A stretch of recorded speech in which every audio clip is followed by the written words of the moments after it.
How you doing, YouTube? Matt Massa Beer Reviews.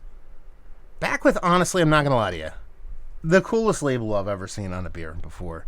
That be Revolution Brewing Company, in combination, in concert, in collaboration with Half Acre. This is their On and On Part 1.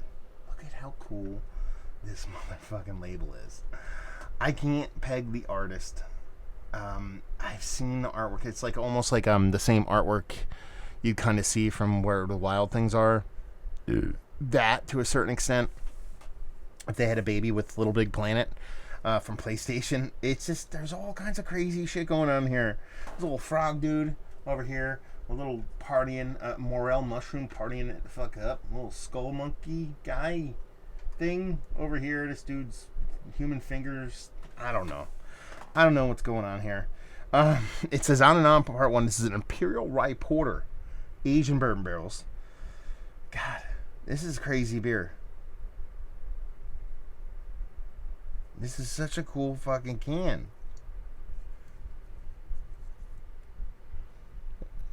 Let's see. January is when this was filled. This can is so good. Matt Gordon is the name of the artist. Gotta shout that motherfucker out. You got another little fungi down here partying. I love can art, man. I love can art when they're done right. This has to... Who gave me this? Is this Chucky? Is this a Charles Boswell jam? When I see Revolution and Half Acre, I assume it is. So I'm gonna assume it's him. If not, it's got to be Steven. But I don't know. I don't remember. We're drinking it. Black can too. MFing black can. So you're talking about a rye-based porter in bourbon barrels. So you're talking about Half Acre. Love it. Talking about Revolution doing a bourbon barrel aged beer. Fucking love it. Man, I poured too much in there. I want to share this with a family member that's visiting. Yeah, man, I love that can. I can't stop talking about the can art. Just talk about the beer. So you're talking about a rye-based porter. So you're talking about a fluffy, creamy mouthfeel, a little spicy maltiness with a rich chocolate maltiness, and hopefully, like Half Acre and Revolution know what they're doing with the barrel.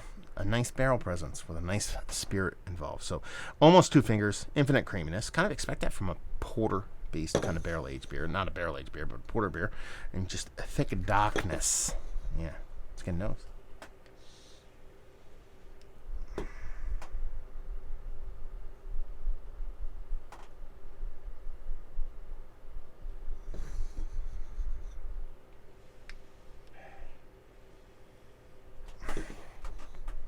This is one of the coolest spirit noses I've had in quite some time.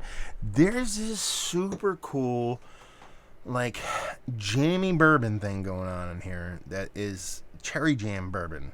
It's not just cherry bourbon, which is very, very, I want to say, average. You know, to get a nice, rich kind of cherry-like bourbon is hard to do in a beer, but there's something else added to it, and the best way I can explain it is it's like jammy-like. So if you made preservative jam from a cherry bourbon, bourbon-soaked cherries, that's kind of what I'm getting here. I could sit here and my glasses keep making a noise, and it's bothering me. There's a rye spice in here. It's not super aggressive, but, you know, knowing it's there, let's put it this way. If it was a mystery beer, I don't think I'd call out rye, but knowing there's rye in here, I know there's rye in here. There's a sweetness to it, but I know it's just going to be punchy and rich. Hopefully the mouthfeel comes through.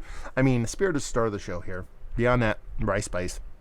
Beyond that, a little bit of sweet malt, nothing too hyper aggressive. Kind of expected from a porter. It's not overly aggressive style as far as a big, huge, sweet, sticky, icky nose.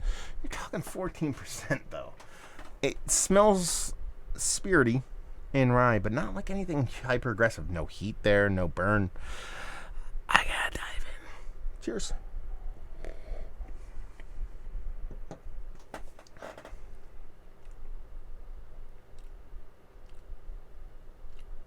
I like it.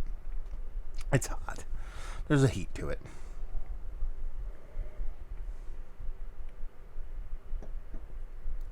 That spirit, though, man. And it's hot because of that spirit, but it's not as jammy as that nose lead to bleed, but it's really, really cool. The way that kind of cherry comes out of that spirit is really, really fun.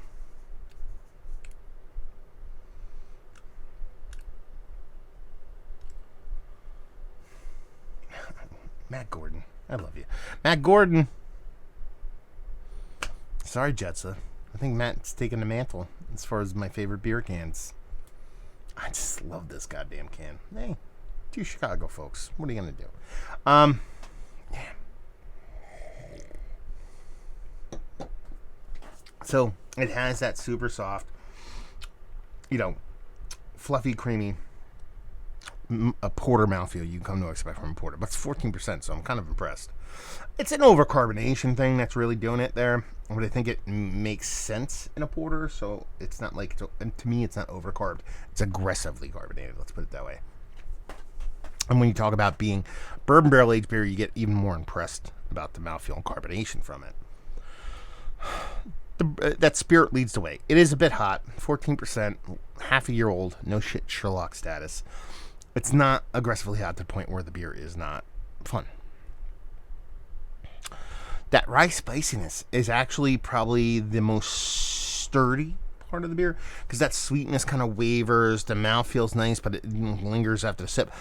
But that rye spiciness is just like here when it starts and here when it ends, and it's just throughout the whole beer, which is cool because it gives you like kind of like a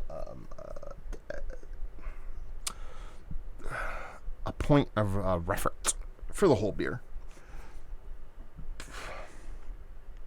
Soft little, like, slightly sweetened baker's chocolate powderiness. Everything here is light and fluffy and creamy and powdery, except for the spirit and barrel portion. So a little bit of barrel char, definitely a bit of coconut, definitely a bit of vanilla coming from that. But the other side of things, so you got that barrel being a little bit more stark, being a little bit more aggressive, being a little bit more showy, where you have that porter side of things, albeit a big ABV porter, being a little bit softer, being a little bit more silky, being a little bit more soft. So you have that kind of juxtaposition from both of those sides fighting each other, but it works. It's not like it's like they're battling each other to the detriment of the beer. They're battling each other for the enhancement of the beer. A lot of beers end up doing that. They have different components kind of fighting each other, and it ends up being a herky-jerky kind of doesn't make sense, but it works in this beer. And again, we'll go back to what I said earlier, no shit Sherlock. It's Revolution. It's Half Acre. They kind of know what they're doing. Yeah, I think this is tasty. Now, let's get, serious here. And we'll get to the portion show where we talk about, is it one of the better? Is this one of the better barrel-aged dark beers I've ever had from Revolution Brewing Company? No. They've done much, much better, and I've loved them for it. Is this one of the better barrel-aged beers I've had from Half Acre as of late? Yes, it's one of the better ones they've ever made. And that's kind of showing you not the lack of great barrel-aged beer from Half Acre, because I've had some good ones. It just shows you the consistent fantasticalness of Revolution when it comes to barrel aging. So I think, is it one of the better barrel-aged porters, Imperial porters I've had? Yes. Probably close to Mount Rushmore status. It's a really well-done barrel-aged beer. You put this in a can, 12-ounce can, you release it as a Revolution, VSO, whatever the hell you want to call it, beer. I think it's tasty and nice. Done and done. You put this in just a Half Acre beer, I go, wow, man, Half Acre's doing crushing this beer. That's the perception of it, because you expect that level of crazy bonkersness from Revolution, and I just don't expect it from Half Acre. I've had my fair share. Again, I've had some really tasty ones. It's just not where I lay my head or my brain or my thoughts when it comes to barrel-aged beer. Half Acre's not that. So I think you see a cool kind of combination of both breweries in here, which is probably my favorite part of the beer, is that a lot of times breweries make collaborations, and you can tell it's just a brewery's making a beer and putting somebody else's name on it. I don't think that's the case here, because if I thought that was 100% the case, I think Revolution would have done what Revolution does and do it the way they do it. I think this is a true, people sat down and talked about things and discussed and riffed and did a bunch of stuff and made a beer together. That's very few and far between in beer collaborations nowadays. More often not even existent, especially with COVID going on, which kind of makes sense. But that's my favorite part of this, is that I feel like this is actually a collaboration. That's a good thing. That's a great thing, not a good thing. So, yeah, I think it's tasty AF. Whoever sent this to me, because I don't remember shit. I could look it up right now, but I'm not going to do it because it's going to ruin the mojo. And, yeah, I think this is absolutely fantastic, tasty beer. Going to drink the crap out of it. Fun beer. And not to mention the best label on beer to going, period, at the moment. Yeah, sorry, Jitsa. So, yeah, there you go. Let's talk about it. Like, Mount Rushmore status, half acre, yes. Revolution, no. In general, in the conversation. Value and availability, no idea. How much does it cost? People let me know. Leave you with, if you like what we like this. If you like great breweries doing great things and great labels involved. You like barrel-aged beers. You like porters. You like spirit. You like jamminess. And you like great labels. You'll like this beer. So there you go. Review in the books. Hopefully you guys enjoyed it. If you've had this, tell me. Down there, we can talk about it. Massive Beers. If you want to check me out doing the social media stuff, Beer Massif. If you want to check me out doing the whole podcasting thing. Hopefully you guys enjoyed the review. Hopefully enjoying a little revolution right now. Hopefully see you next time.